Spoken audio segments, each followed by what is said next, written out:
ஆதியாகமம் 42வது அதிகாரம் அதனுடைய 28வது வசனம். தன் சகோதரரை பார்த்து, என் பணம் திரும்ப வந்திருக்கிறது, இதோ அது என் சாக்கிலே இருக்கிறது என்றான். அப்பொழுது அவர்களுடைய இருதயம் சோர்ந்து போய் அவர்கள் பயந்து ஒருவரை ஒருவர் பார்த்து, தேவன் நமக்கு இப்படி செய்தது என்ன என்றார்கள். கர்த்தருடைய பரிசுத்த நாமத்திற்கு மகிமை உண்டாவதாக. தானியம் வாங்கும்படிக்கு யாக்கோபு தன் குமாரரில் 10 பேரை எகிப்துக்கு அனுப்புகிறான். அங்கே யோசேப்பு அதிபதியாக இருக்கிறான். யோசேப்பு தன்னுடைய சகோதரன் தான் இருக்கிறான் என்பது மற்றவர்களுக்கு அறியாதிருந்தது. சற்று கடினமாய் யோசேப்பு அவர்களை நடத்துகிறான்.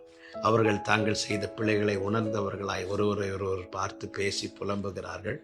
அதன் பிறகு அவர்களை யோசேப்பு அனுப்பிவிடும் போது சிமியோனை பிடித்து கட்டி வைக்கிறான் அவர்கள் கண்களுக்கு முன்பதாக. அதே நேரத்தில் அவர்கள் கண்களுக்கு பின்பதாக